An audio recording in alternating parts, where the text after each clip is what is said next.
저는 이제 여러분과 함께 사실은 제목을 신학적 창조론 이렇게 잡았어요. 사실은 이제 뭐 다들 잘 아시겠지만 성경에 제일 먼저 나오는 주제가 태초에 하나님이 천지를 창조하셨느니라. 그리고 또 이제 사도신경에서 우리가 제일 고백하는 제일 처음 마디가 나는 전능하신 아버지 천지의 창조주를 믿습니다. 그래서 이제 창조라고 하는 주제는 항상 신앙 고백에 제일 먼저 나오는 주제고, 또 제가 어릴 때 교회에 다니면서 성경 구절 암송을 해야 되는데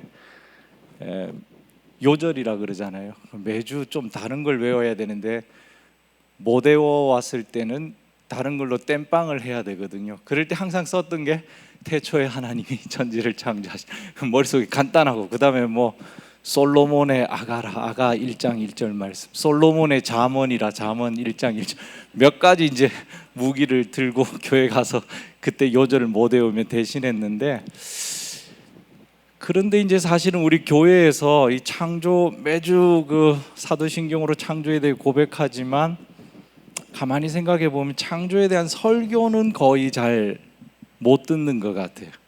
혹시 야외 예배나 뭐 그런 데 갔을 때, 바깥에 나갔을 때 주 하나님 지으신 모든 세, 이게 찬양 부르고 하나님께서 만드신 창조 세계 이렇게 뭐 설교를 잠깐 듣고 그 외에는 별로 설교가 없습니다. 왜 그럴까? 왜 우리 교회에 제일 처음 나오는 구절이 창조에 대한 이야기고, 그리고 사도신경도 우리가 창조의 하나님 고백하는데 정작 우리 교회는 창조의 하나님에 대해서 별로 말이 없을까? 그거는 이제 한마디로 말하면 우리 신학의 잘못이에요. 특별히 개신교 신학, 16세기 마틴 루터로부터 종교개혁이 일어나서 이 개신교 신학은 구원을 강조했거든요. 특별히 구원 중에서도 인간의 구원을 강조했고, 인간 중에서도 특별히 인간의 영혼의 구원, 그러니까 굉장히 협소하죠. 점점 이렇게 그 주제에 강조를 했고요. 또 그 이면에는 사실은 이 서구의 주로 역사와 관련되는데, 서구의 반셈주의, 셈족, 그러니까 셈, 함, 야벳 할 때 이 셈 족속 유대인들에 대한 경멸감, 이것들이 유럽 역사에 쭉 있었는데 불행하게도 그것이 우리 신학사에도 좀 묻어 있습니다. 신학자들 속에도 마틴 루터의 글에도 그게 묻어 있고요, 19세기까지 위대한 신학자들의 글에도 그게 묻어 있어요. 그러다 보니 유대교에 대한 어떤 경멸, 유대인에 대한 경멸, 뭐 거기 근원적으로는 예수님을 죽인 놈들이 유대인 아니냐, 이제 이런 그저 종교적인 그런 색채도 있을 테고, 또 유럽의 역사 내에서 아마 유대인과 얽혀 있는 정치적인 또 사회적인 그런 배경도 있을 테고, 어쨌든 유대인에 대한 경멸감이 신학에도 이렇게 들어와서 우리가 초기 교회부터 그러니까 예수님 1세기의 초기 교회는 사실은 성경이, 우리가 갖고 있는 이런 두꺼운 성경이 없었잖아요.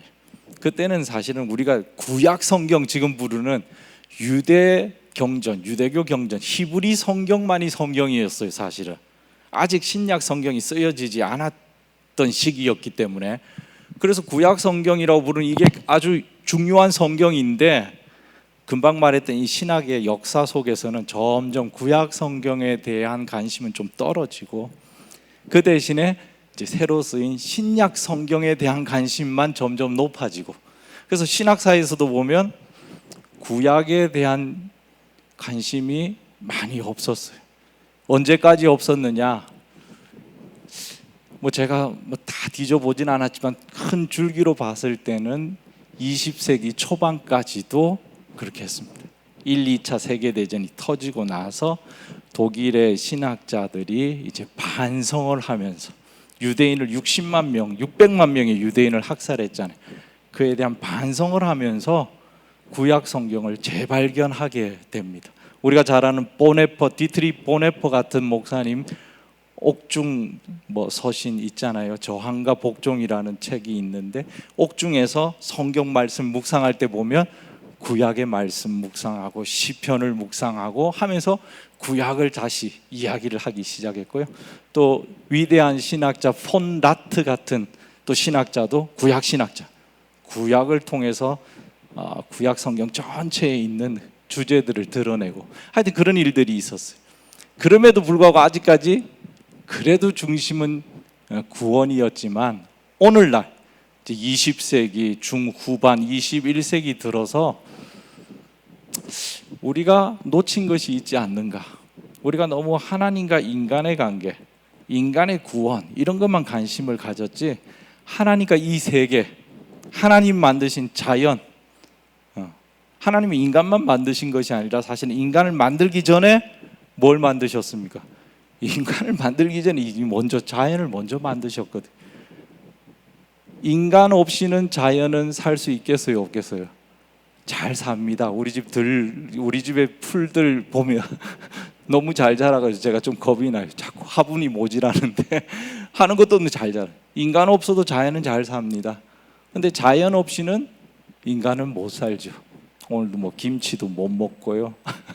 뭐 LA 갈비도 못 먹고요. 우리가 다 자연을 먹고 살잖아요. 하나님 자연을 먼저 만드셨는데 신학사에서 이걸 우리가 놓쳤구나. 지금까지 너무 인간의 문제만 집중했지 하나님 만드신 넓은 자연을 잃어버렸구나. 그러면서 이제 창조에 대한 주제를 새롭게 발굴하기 시작했고요.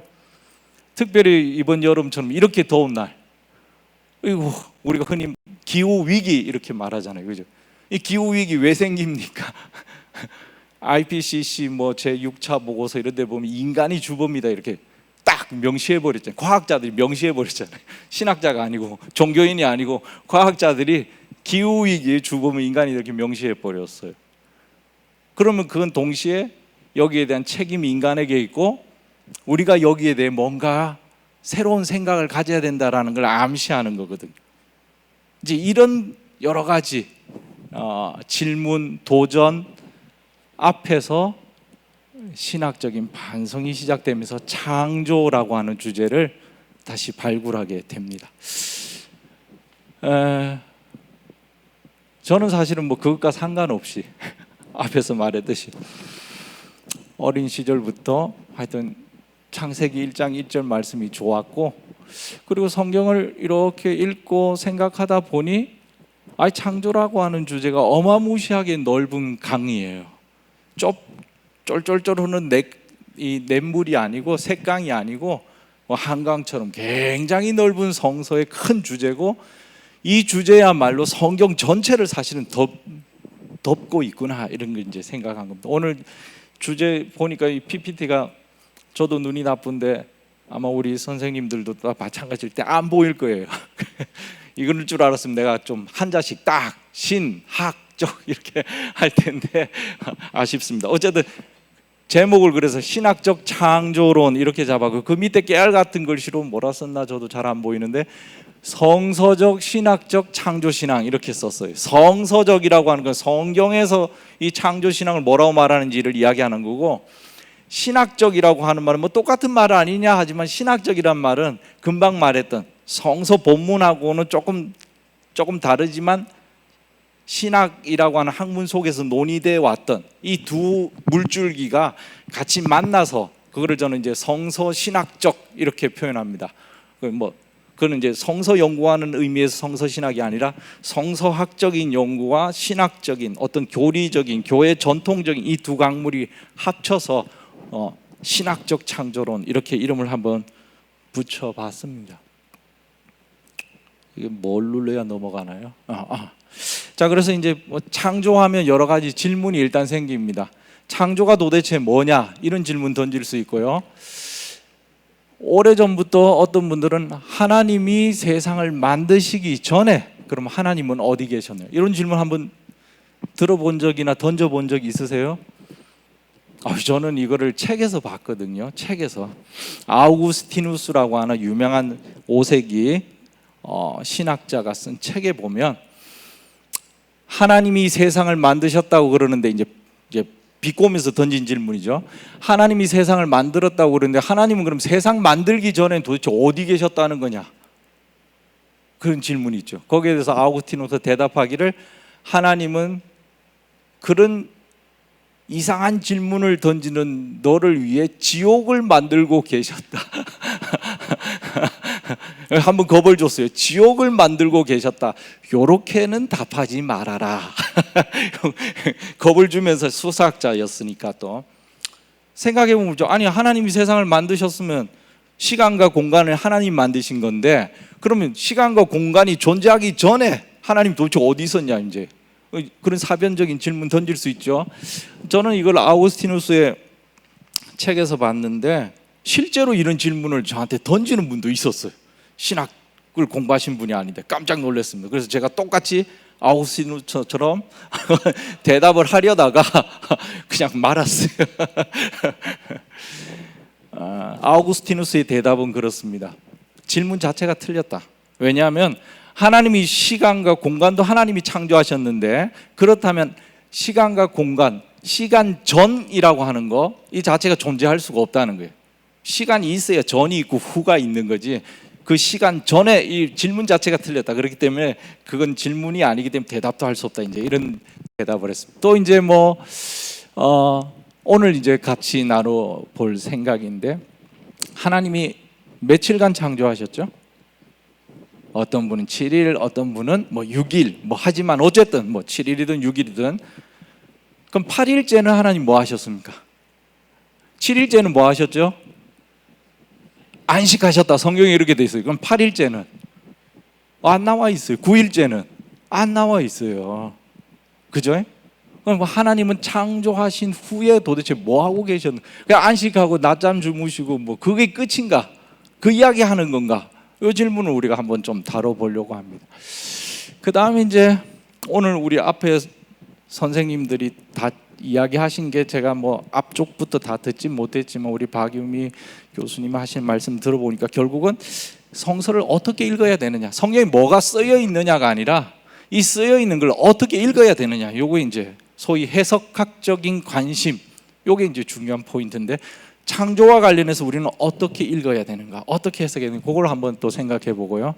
오늘 시간상 아마 요 뒷부분까지는 안 갈 것 같은데 창조냐 진화냐 이거는 20세기 질문이지 신학사에서 한 번도 나온 질문이 아니에요. 창조 전에 하나님 뭐 하시냐, 이거는 벌써 5세기부터 나온 질문인데 왜냐하면 진화라고 하는 개념 자체는 사실은 1859년 찰스 다윈이 종의 기원이라고 하는 책을 쓰면서, 물론 이제 용어상으로는 그 전부터 존재했죠. 그러나 과학적인 의미에서 체계적으로 진화라고 하는 문제는 19세기 이후로 나왔기 때문에 오늘날 20세기 신학에서는 이제 다루는 주제가 되지만 성경에도 없고 신학의 그 이전의 역사에도 없는 이야기 됩니다. 오늘은 아마 그까지는 가기가 어렵지 않는가 이제 생각을 하고요. 자, 첫 번째로 저는 앞서 말했지만 성서의 가장 중요한 주제가 뭐냐 그러면 저는 창조라고 이야기하고 싶어요. 왜? 일단 성경이 하나님에 대해서 태초에 하나님이 천지를 창조하신 이 창조 이야기부터 시작되거든요. 성경의 맨 앞에 창조 이야기를 하고 성경 맨 마지막 책이 요한계시록인데 요한계시록 21장 5절에 보면 뭐가 나옵니까? 보라 내가 만물을 새롭게 하노라. 성경은 창조로 시작해서 창조로 끝나는 책이에요. 이거 멋있잖아요. 성경이 그냥 아무 이야기나 막 하는 것 같은데 성경은 제일 처음에 하나님 창조하신다 그랬고 마지막에 하나님 만물을 새롭게 창조하신다. 새 하늘과 새 땅이 내려온 걸 내가 보니 하나님께서 사람들 가운데 거하시고 사람들이 가운데 하나님이 텐트 천막을 치시고 그 가운데 거하시고 모든 사람의 눈에서 눈물을 닦아주실 것이다. 그리고 하나님께서 말씀하시기를 보라 내가 만물을 새롭게 하노라. 이게 소위 종말에 대한 이야기, 창조와 종말이 창조라고 하는 주제로 연결되어 있어요.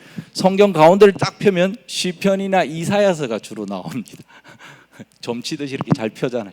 딱 펴면 시편이나 이사야서가 나오는데 거기에 보면 수도 없이 창조에 대한 이야기가 나와요. 그 중에 제가 여기 하나 이사야서 43장 19절 아마 많이 들으셨을 거예요. 보라 내가 새 일을 행하리니 이제 나타날 것이다. 창조에 대한 이야기고, 또 이사야서에 보면 이제 내가 창조할 것이니 이제까지 보지 못한 것이다. 이제 내가 창조할 것이니. 우리는 창조하면 뭐 어떤 생각 우리 머릿속에 있냐면, 창조, 아유 알지, 창세기 1장에도 나오고 주일학교에서도 배웠고, 또 아니면 성경 공부 교재 같은 데 보면 맨 먼저 창조 이야기 나오잖아요. 옛날에 하나님 창조해. 창조하면 뭐가 나오면 항상 과거랑 연관시켜서 옛날에 하나님이 뭘 창조하셨다, 이거 이야기하거든요. 그런데 성경을 보면 성경은 옛날에 하나님이 창조, 이거 아니고 지금처럼 보라 내가 새 일을 행할 것이다, 미래형으로 나오기도 해요. 이사야서, 눈이 저도 침침해서 이사야서 45장에 보면 나는 빛도 짓고 어둠도 창조하며 이렇게 돼 있어요. 우리 생각에는 나는 빛을 창조하고 어둠을 짓고 이렇게 했으면 좋은데, 빛을 짓고 어둠도 창조하며 이렇게 했어요. 앞에서 말했던 아우구스티누스가 쓴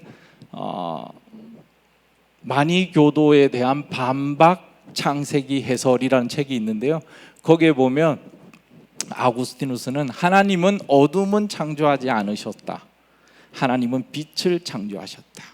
왜냐하면 어둠이라고 하는 건 존재하지 않는 것이기 때문이다. 뭐 이런 식으로 논증을 해놨어요. 이제 신학사적으로, 뭐 철학적으로 보면 플라톤적인 배경이 있는데요, 이 성경은 아우구스티누스 너 틀렸다 이렇게 너 틀렸다. 왜냐하면 성경에 보니까 하나님이 빛도 짓고 어둠도 창조했다 이렇게 되어 있거든요. 재밌는 성경입니다. 그 다음에 제가 좋아하는 시편 104편, 여러분 집에 가셔서 혹시 밤에 잠이 안 오고 이러시면 시편 104편을 한번 쭉 읽어보시면 동물의 세계가 나와요. 우주 창조부터 나옵니다. 하나님께서 하늘을 가르시고 물길을 여시고 바다길을 여시고 하는데, 거기 보면 사자가 배가 고파서 하나님께 으르릉 하는 거, 사자가 으르릉 하는 거 하나님께 기도하는 것처럼 표현했어요. 그러면 하나님께서 사자에게 먹을 것을 주신다. 그리고 하나님께서 얼굴을 드러내시고 보여주시면 만물이 새롭게 된다. 하나님께서 루아흐는 성경의 영이라고 번역되기도 하고 바람이라고 번역되기도 하고, 그러니까 히브리인들의 사고에는 바람이 이렇게 불면 이 루아흐가 부네 이러면 이게 하나님의 영이라고 하는 의미도 좀 가지고, 그냥 바람이라고 하는 의미도, 이게 우리하고는 달리 이게 같은 의미로 바람이 불매, 루아흐가 불매 땅의 지면이 새롭게 됩니다 이렇게 표현했어요. 그거 나중에 또 나올 겁니다. 그리고 갈수록 글자가 적네요. 죄송합니다. 예수님께서도 공중 나는 새를 보라, 이 뭡니까? 창조 세계 이야기하죠. 공중 나는 새를 보라.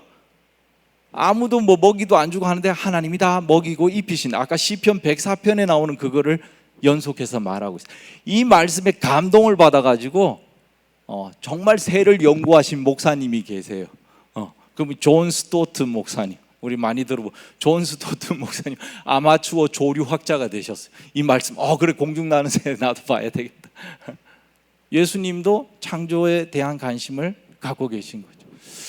그러면 우리가 이제 잘 아는, 누구든지 그리스도 안에 있으면 새로운 피조물이라, 이전 것은 지나갔으니 보라 새 것이 되었다. New creation, 새로운 피조물이 되었다. 이렇게 창조에 대한 이야기를 신약 성경에 하고 있어요. 그 다음에 신약 성경의 우리말 번역에 보면 제가 그냥 한글 검색기로 이렇게 보니까 유일하게 우주라고 하는 단어가 딱 한 번 나오는데 사도행전 17장에 나옵니다. 사도 바울 선생님이 아레오바고에서 스토아 철학자나 에피쿠루스 철학자들 이런 사람들한테 설교할 때 설교를 뭘로 시작하냐면 창조에 대한 이야기로 시작해요. 우주와 그 가운데 있는 만물을 창조하신 하나님, 이렇게 시작합니다. 그래서 사도행전 17장에도 창조가 주제가 나오고, 그 다음에 예수님에 대해서 이야기할 때도 예수님은 창조의 중재자로, 골로새서에 보면 만물이 그로부터 났고 만물 전에 그가 계셨고 만물이 그를 향하여 있다, 이렇게 창조의 중재자로 표현하고 있어요. 그리고 아까 말했듯이 보라 내가 만물을 새롭게 하노라, 요한계시록 20. 지금 내가 이게 다가 아닙니다. 사실은 성경이 많아요. 근데 제가 이제 찾아본 거예요. 창조의 주제가 굉장히 많아요. 그렇기 때문에 저는 성경의 중심 주제는 창조다 이렇게 말하고 싶고요. 사실은 좀 더 정확하게 말하면 성경의 중심 주제가 창조가 아니라 성경의 중심 주제는 창조주 하나님이시다. 이렇게 창조라고 하는 것은 사실은 우리 기독교 외에 오늘날의 관점에서는 뭐 다른 종교는 창조에 대해 말하지 않는 것처럼 생각이 될 수도 있어요. 우리 박근혜 대통령 때 창조 경제 한번 나왔잖아요. 그래 불교계가 발칵 아니 이거 기독교 건데요. 왜 이렇게 뭐 한번 그런 일이 있었어요. 그래도 뭐 고집을 꺾지 않고 계속 창조 경제 하신 것 같은데 고대 세계에서는 창조라고 하는 말은 익숙한 말이에요. 기독교에만 있는 게 아니라 뭐 여러 종교에도 창조 있었어요. 근데 이제 우리의 관심사는 우리가 믿는 하나님이 누구냐라고 했을 때 그 하나님은 창조주 하나님이시다 이렇게 말씀하는 거죠. 거기에 대해서 나중에 조금 더 이야기를 하겠습니다.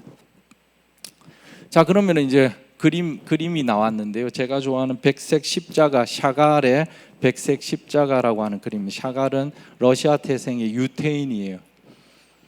막 샤갈이 그린 그림을 가만히 보면 한가운데 누가 있습니까? 예수님이 있고요.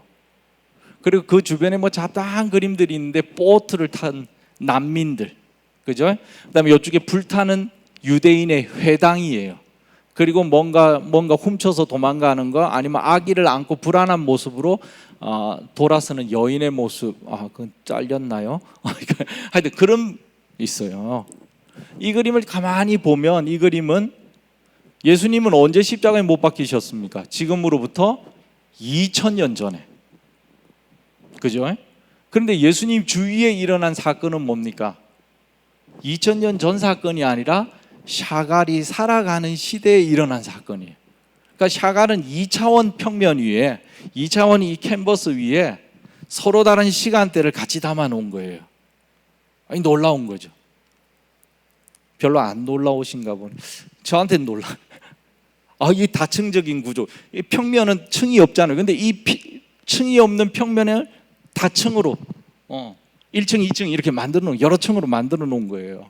저는 성경도 마찬가지라 생각합니다. 저는 뭐 안목이 없지만 지질학자들은 이렇게 뭔가를 바위나 뭐 이렇게 지층을 보면 여기에 층이 있구나 알잖아요. 우리는 그냥 이거 한 덩어리네 이렇게 생각하지만 지질학자는 여기 맨 밑에 뭐 언제적 형성됐고 그 위에 언제 이렇게 이야기할 수 있듯이 성서학자도 마찬가지예요. 우리 눈에 볼 때는 태초에 하나님이 천지를 창조하신 땅이 혼돈하고 공허하며 흑암이 깊음이 있고 하나님이시는 수면을 운행하시니 하나님이 가라사대 빛이 있으라 하시니 빛이 있었고 그냥 한 문장으로 해서 뭐 성경 전체가 우리는 다 평면으로 이렇게 생각해요. 그런데 그렇지 않아요. 성서학자들이 보면 한 평면처럼 보이지만 거기에는 서로 다른 다양한 층들을 같이 이 그림처럼 싣고 있는 거죠. 예를 들면 제가 여기 기찻길 옆 오막살이 아기아기 잘도 잔다 이제 그거 하나 써놨는데요. 제가 어릴 때 우리 초등학교 때 우리 친구들이 그 여자 친구들이 고무줄 하면서 부르던 노래 기찻길 옆 오막살 막 하면서 이제 하면 우리 남자 친구들이 뭐 가위로 끊기도 하고 뭐 장난도 치고 이제 그랬던 노래인데 제가 이 노래를 이제 우리 누군가에게 불렀더니 누가 이제 듣자마자 아주 예민한 비평적인 시각으로 그 노래는 작가의 잘못된 경험에서 나오는 허구다 이렇게 이야기하는 거예요. 왜요? 그랬더니 기찻길 옆에 오막살이가 있는 것도 말이 안 되고 그 오막살이 방음이 안 된 오막살이에 아기가 잘 자는 것도 말이 안 된다.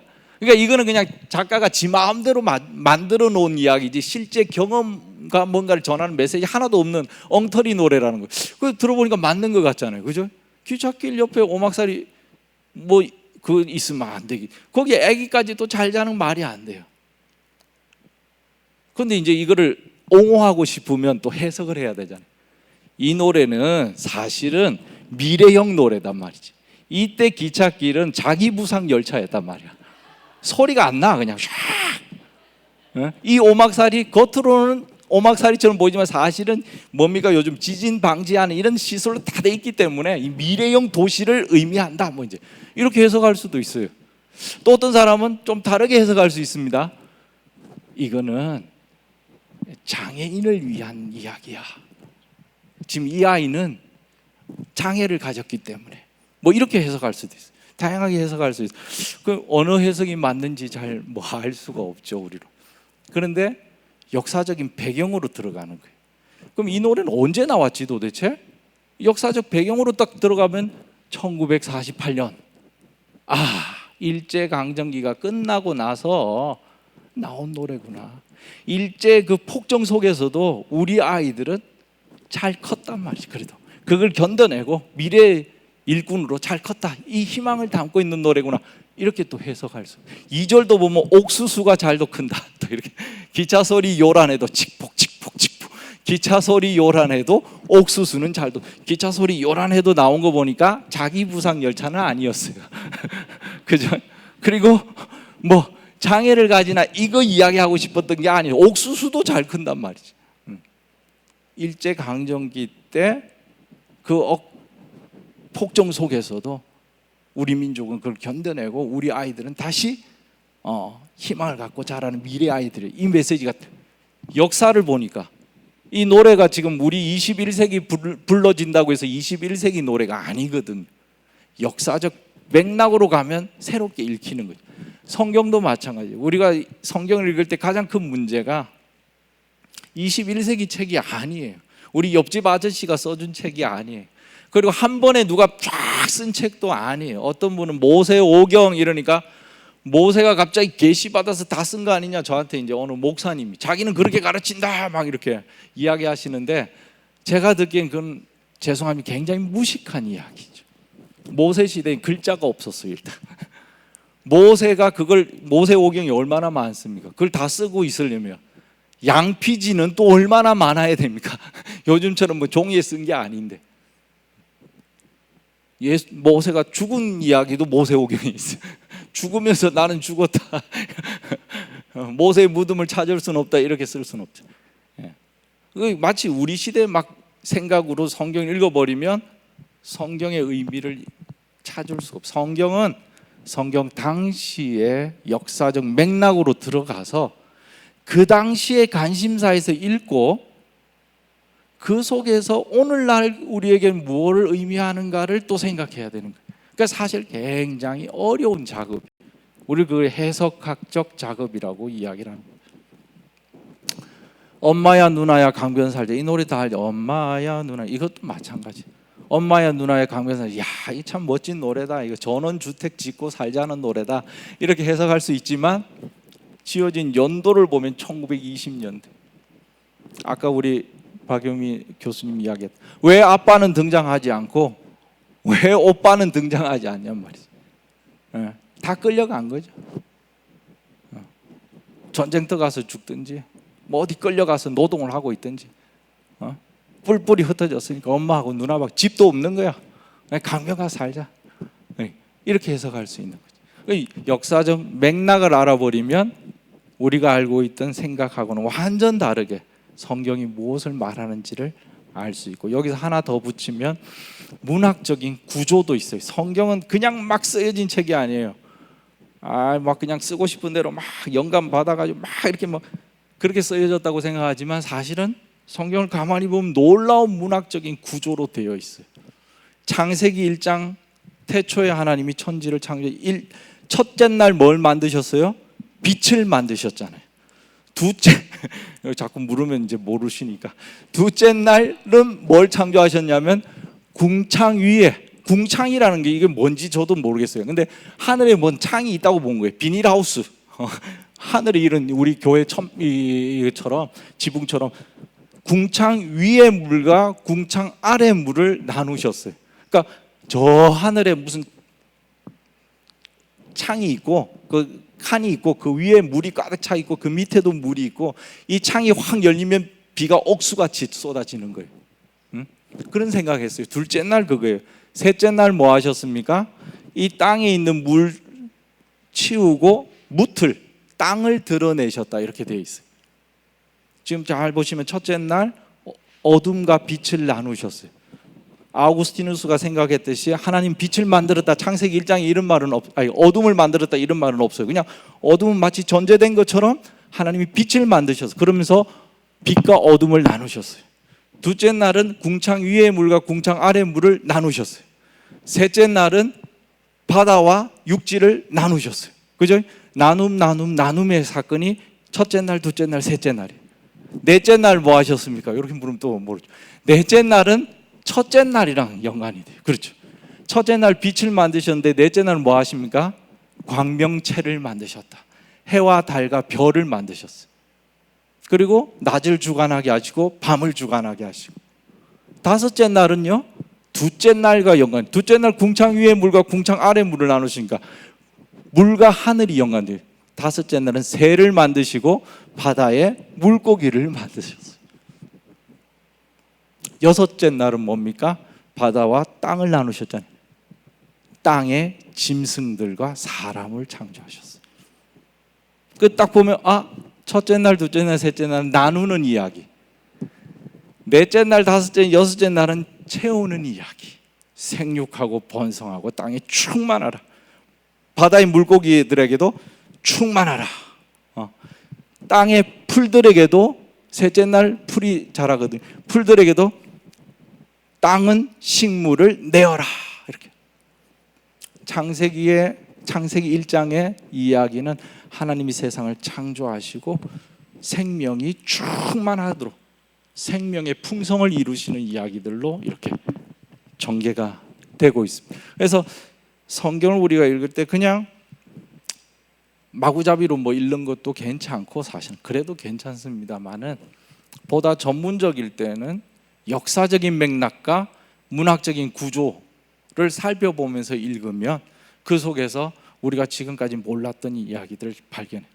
첫째 날, 둘째 날, 셋째 날 하나님이 나누셨으니까 넷째 날, 다섯째 날, 여섯째 날은 채우셨으니, 제가 볼 때는 제가 이 이야기를 딱 읽는 순간 하나님이 이사를 하시는구나. 제가 전세 살고 있는데 집을 구해야 돼. 자주 이사하잖아요. 이사할 때 항상 보면 버릴 거 버리고 갖고 갈 거 갖고 나눠요. 그리고 집에 뭐 있는 거 다 치우고, 그리고 뭐 합니까? 새 걸로 또 채우고. 그죠? 하나님이 이사 준비하시네? 이런 생각이 든단 말이에요. 아니나 다를까 일곱째 날 하나님 뭐 하셨습니까? 안식하죠. 안식 아무 데나 합니까? 집에서 안식하시잖아요. 하나님께서 집을 정리하시고 만물의 생명을 가득 채우시고 거기서 안식하죠. 하나님 혼자 안식하신 것이 아니라 7일을 잘 읽어보면 그 날을 복 주시고 그 날을 거룩하게 하사 복 주시고 이렇게 되어 있어요. 하나님 혼자 안식하신 것이 아니라 이 만든 만물에게 다 복을 주시면서 만물이 다 안식하도록. 이때 안식이라고 하는 것은 뭐 아무것도 안 하는 게 아니라 하나님과 같이 머무는 거죠. 계시록 21장에 아까 제가 언급했던 것처럼 하나님과 함께 거주하는 이 샬롬, 안식에 하나님이 거하시는 거죠. 그래서 그런 생각을 했는데 우리 구약학자들이 제 생각을 알았는지 구약학자들 중에는 그렇게 써놨어요. 하나님께서 지금 우주적인 성전을 건축하시는 이야기다. 창세기 1장은 하나님이 집이 어디냐? 우리 인간이 만든 것이 하나님 집이 될 수가 없다. 그 있잖아요, 그 성경에 보죠. 너희가 만든 곳에 내가 거하지 않는단 말이야. 물론 솔로몬은 성전을 건축하고 하나님 내가 여기 기도하면 내 기도를 들어주십시오 했지만 하나님 인간이 만든 곳에 거주하지. 하나님 어디 거주하시느냐? 하나님이 직접 만든 이 우주 속에, 이 지구 속에, 이 지구 위에 하나님이 거하신다는. 굉장히 우리가 살아가는 이 땅이 소중한 거예요. 하나님이 거하기 위해서 하나님이 우리와 함께 거하기 위해서 만든 집인 거죠. 그래서 우주적 성전이고 그 가운데 인간은 뭐 하느냐? 우주적 제사장이다 이렇게 표현했어요. 이 질서들이 잘 지켜지도록 관리하고, 그죠? 우리만 하나님을 아는 것 같지만 성경을 보면 우리만 하나님 아는 게 아니에요. 희한하게 돌들도 하나님을 찬양한다. 성경이 그래요. 섬들아 하나님을 찬양하라. 섬들도 찬양. 제주도의 성산포도 하나님을 찬양. 성경에는 그렇게 돼요. 새들도 하나님을 찬양. 아까 사자들도 뭐 합니까? 배고프다고 하나님께 하나님이 먹을 것을 주시.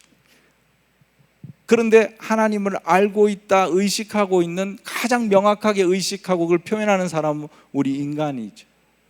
우리 인간들을 통해서 하나님은 찬양받기 원하고, 그리고 이 피조물들이 하나님께 드리는 찬양들이 왜곡되지 않기를 원하신다, 이렇게 볼 수가 있죠. 그럼에도 불구하고 우리는 거꾸로 하나님의 창조 세계를 파괴하고 오히려 하나님의 집에 깡패처럼 침입해가지고 내 집인 것처럼 내 마음대로 막 휘둘고, 강도짓이죠. 남의 집에 들어 잘 관리해라고 집사로 이 거대한 우주의 집사로 세웠는데 내 집인 것처럼, 내가 주인인 것처럼 하면 이게 완전 도둑놈이잖아요. 우리의 역할이 이제 그런 거죠. 보면 성경의 이야기가 보면 하나님이 야 요거는 먹지 말고 요거는 요렇게 하고 했는데 그런 거 어디 있어? 내 마음대로. 이제 그런 이야기죠. 또 하나는 아까 역사 이야기를 했는데, 성경에 그럼 창세기 1장은 언제 쓰여졌느냐? 우리 학자들은 아까 샤갈의 그림처럼 창세기가 말하는 요 표면은 태초에 하나님이 저 옛날 이야기 하는 것 같지만 실제로 이야기는 언제 쓰여졌느냐 하면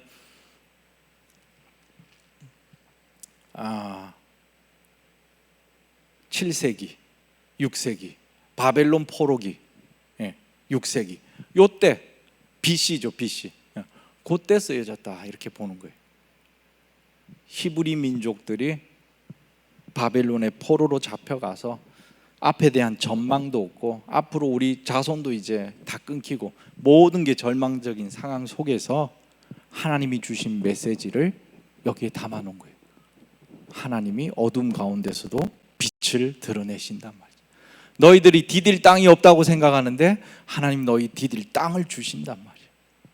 하나님이 생육하고 번성하고 땅에 충만하라고 하신단 말이에요. 바빌론의 왕만, 옛날에는 왕만 형상, 신의 형상, 우리도 천자 그랬잖아요. 하늘의 아들. 왕이 하나님의 형상이 아니라 그냥 모든 인간이 하나님의 형상이다. 특별히 그 인간을 뭘로 만들었어요?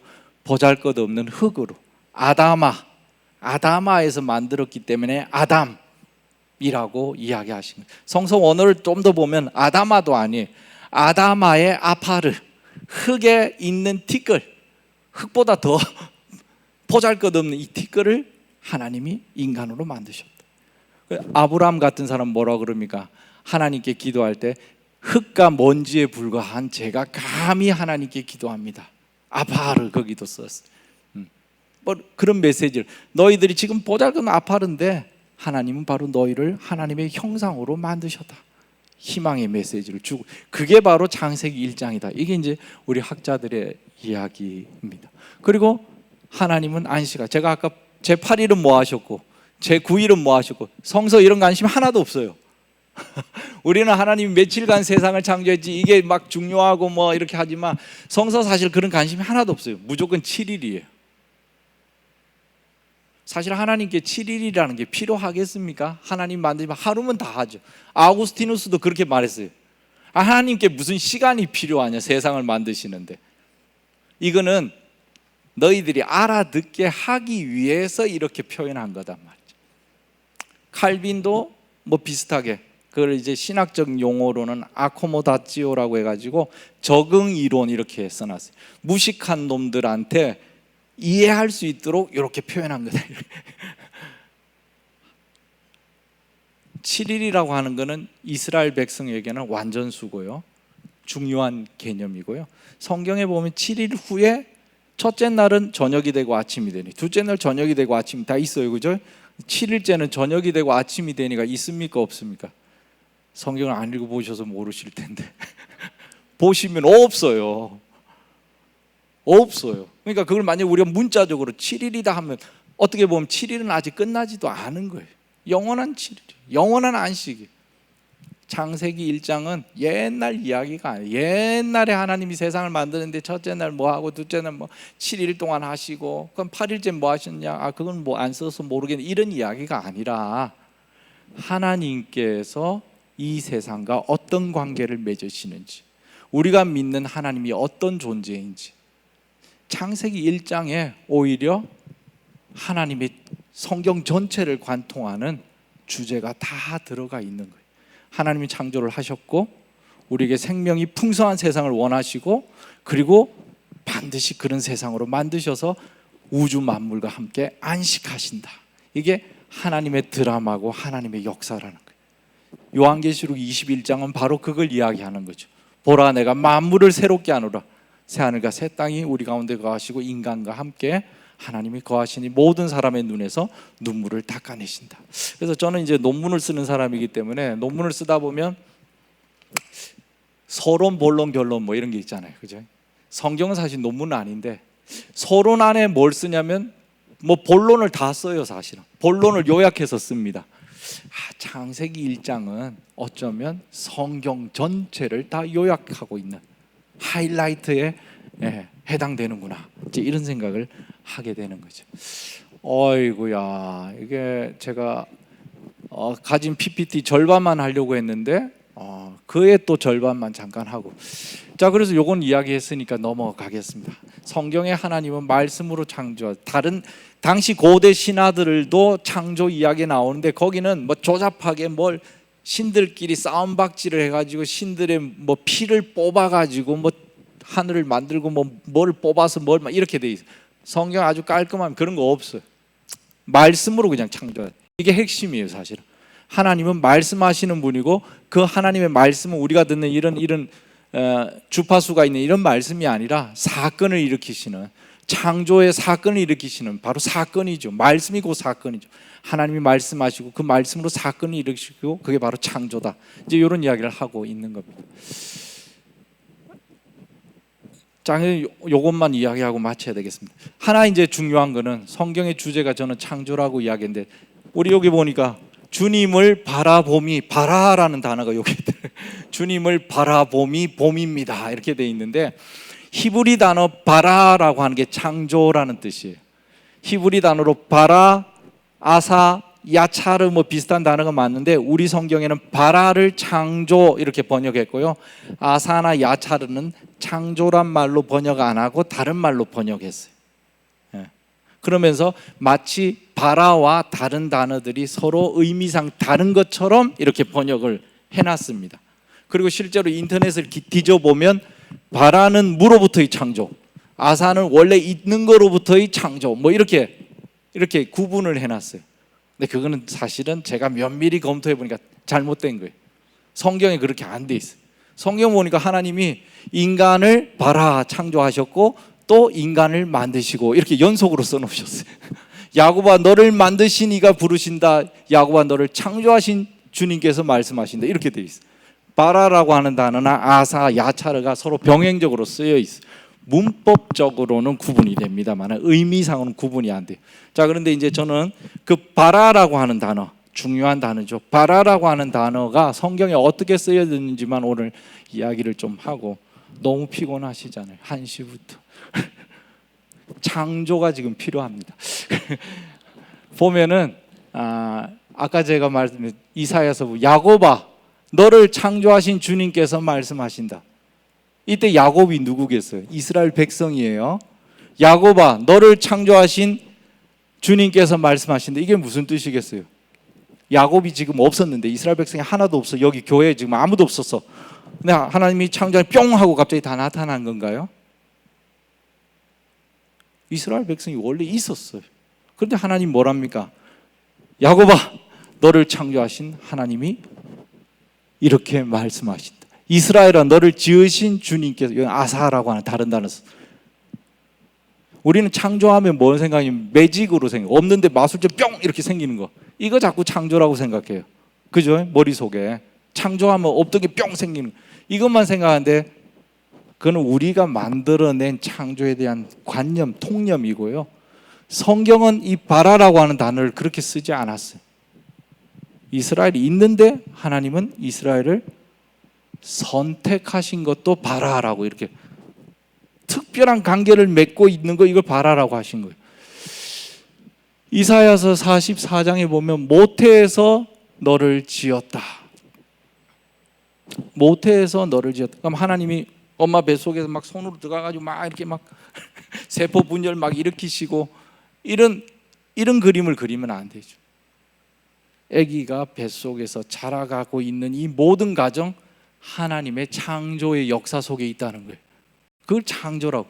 창조는 시간 없이 갑자기 생기는 것이 아니라 시간과 함께 일어나는 이 과정도 성경은 창조라는 표현을 써봤어요. 시편 102편에 보면 재밌는 게 아직 창조되지 않은 백성, 창조가 과거라고 자꾸 생각하는데 그게 아니라 창조는 미래하고도 연관이 돼요. 우리 지금 출산율 때문에 문제인데 아직 창조되지 않은 백성들이 있는 거예요. 그것도 창조라고 이야기했어요. 104편은 여기 바라봄하고 비슷한데 주님께서 루아흐 바람을 불어넣으시니 그들이 다시 창조됩니다. 주님께서는 땅의 모습을 새롭게 하십니다. 봄에 새싹이 확 일어나는 거, 이거를 창조라고 표현했어요. 하나님께서 바람을 일으키시니 주님을 바라봄이 봄인데 거꾸로 주님이 바라보는 것도 봄이에요. 주님이 얼굴을 향해 우리를 바라보시니까 창조가 일어나는 거예요. 그래서 창조라고 하는 단어를, 바라라고 하는 단어를 옛날 이야기 이렇게 생각하면 안 되고, 없던 게 갑자기 뿅 하고 생기는 거 그렇게 생각해서도 안 돼. 결정적으로 54장 16절에 보면 나는 대장장이를 창조하였다. 대장장이가 없는데 갑자기 뿅 하고 생겨나다, 이 말 아니죠. 야, 대장장이가 자꾸 까불지? 걱정 마. 그 대장장이도 내가 창조한 거야. 내 손아귀에 있는 거야. 군인들 때문에 두려워 떨지? 걱정 마. 그 군인들도 내가 창조한 거야. 어떤 사람들은 하나님 신을 자기가 막 만들어내, 그죠? 근데 성경 거꾸로 그 놈도 내가 창조한 거야. 걔가 신을 만드는 게 아니라 내가 걔를 장악하고 있는. 창조라는 게 매직으로 생각하는 것이 아니라 바라라고 하는 단어를 우리는 좀 다양하게 생각할 수 있다. 새 하늘과 새 땅을 창조하시고요, 그 다음에 내가 지금 창조하는 것들 너희들이 길이길이 기뻐하고 즐거워해라 말씀하시고, 예루살렘도 창조하고 백성도 새롭게 창조하고, 다윗은 내 마음도 하나님 새로 창조하십니다. 창조의 범위가 옛날 옛적에 하나님 뭐 하셨, 이게 시간적으로 거기에 국한되는 것도 아니고 과거와 현재와 미래를 관통하는 이야기, 하나님의 행위 자체를 창조라고 이야기를 했고요.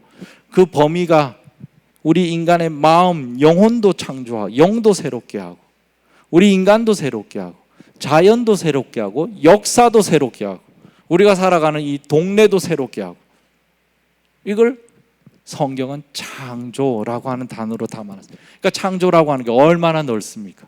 굉장히 넓은 개념이죠.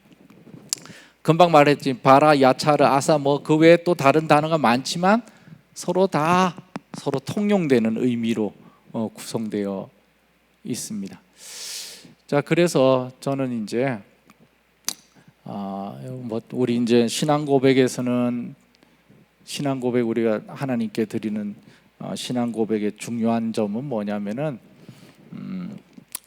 나는 전능하신, 그 다음에 뭐죠?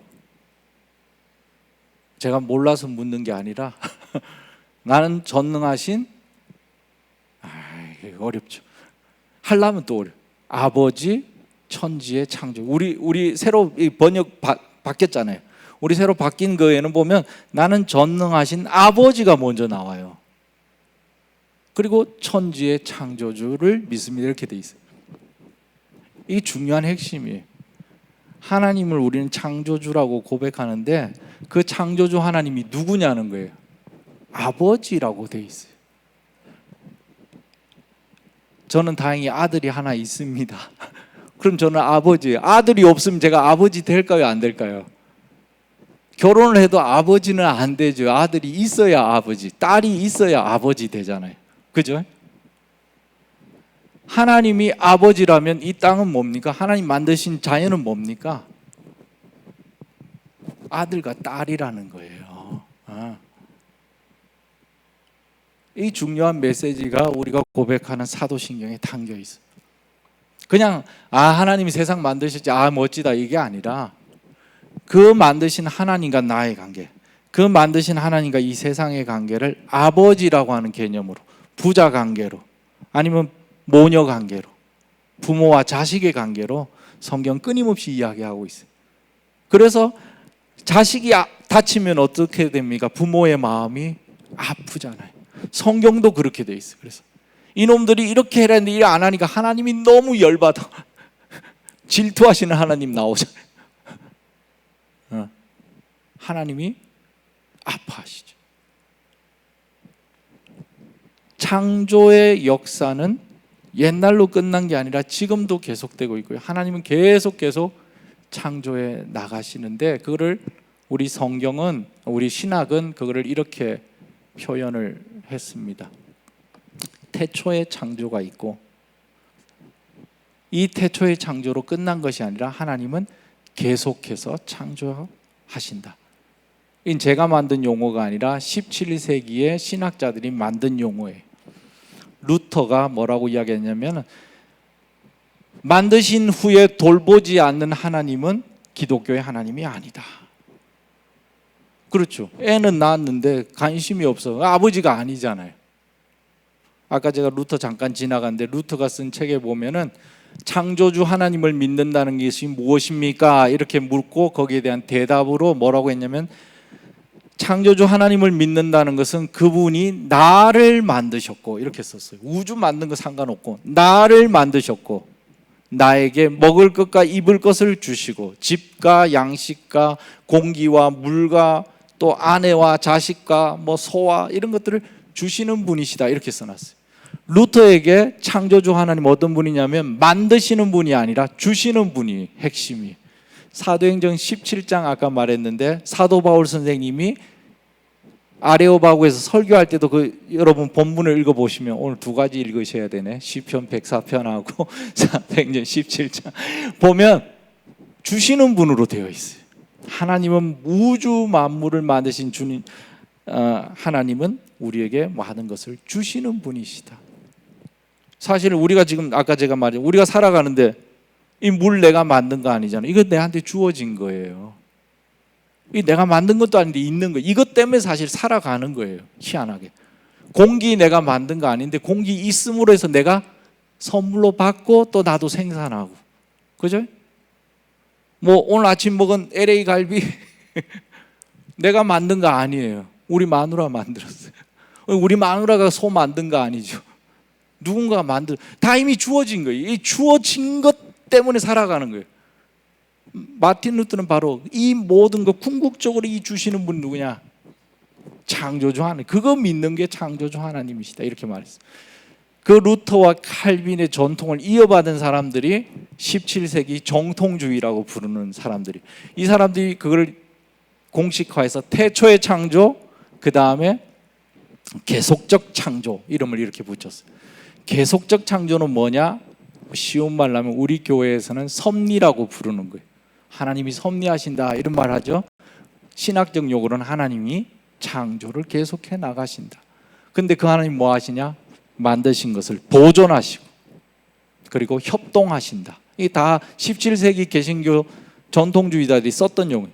협동은 뭐냐? 하나님이 혼자 창조하실 수 있지만 우리에게 창조의 기쁨을 나눠주시는 거예요. 우리와 함께 창조해 나가신단 말이에요. 어디에 그게 있습니까? 창세기 1장에 이미 땅은 풀을 내어라, 이렇게. 하나님 풀 만들면 되는데 땅은 풀을 내어라, 이렇게 돼 있어요. 물은 물고기로 충만하라, 이렇게 했어요. 그걸 칼빈이 그렇게 주해를 해. 칼빈 주해에 보면, 창세기 주해에 보면 그렇게 돼 있어요. 이것도 하나님의 창조다. 그걸 개신교 정통주의는 매개적 창조, 이름을 이렇게 붙였어요. 이 사람들은, 똑똑한 사람들이 항상 딱지를 붙여요. 하나님이 직접 창조도 있고 뭐를 통해서 하시는 매개적, 이건 매개적 창조. 딱 우리가 아기 놓는 거 하나님의 창조에 동참하는 거죠. 의사 선생님들이 병을 치료해 주는 거 하나님의 창조에 동참하는 거예요. 우리가 농사를 짓고 과일을 키우고 하나님의 창조에 동참하는 거예요, 사실. 그래서 성경은 뭐라 그럽니까? 나는 심고 아블로는 물을 주었으되 자라게 하시는 이는 하나님이시니라. 나는 하는 일이 별로 없는 것 같은데 그냥 심고 물 주고, 근데 알고 보니 쑥쑥쑥쑥 크는 거예요. 하나님이 우리를 통해서 그 일을 해나가시는 거예요. 그리고 우리 눈에 보이지 않는 미생물들이 이 화분 밑에서 이 땅 밑에서 또 열심히 하나님의 창조 활동에 동참하고 있는 거예요. 이 모든 걸 통해서 사실은 하나님의 창조 세계가 생명으로 풍성하게 되는 거죠. 그걸 계속적인 창조, 이 생명이 충만한 새로운 창조, 이게 기독교 신학이 그리고 있는 창조의 관점에서 본 하나님의 역사예요. 하나님은 창조를 시작하셨고 지금도 멈추지 않고 계속해 나가시고, 그리고 이 창조를 완성하실 것을 우리는 희망하는 거죠. 그 희망 속에 살아가는 창조의 동력자, 그게 바로 저와 여러분이에요. 그리스도인을 하나님은 새로운 피조물로 만드시고, 그 새로운 피조물이 된 우리는 하나님의 이 창조사에게 동참하도록 부름을 받은 사람입니다. 이렇게 생각하시면 좋겠습니다. 오늘 여기까지 하겠습니다. 너무 수고 많으셨습니다.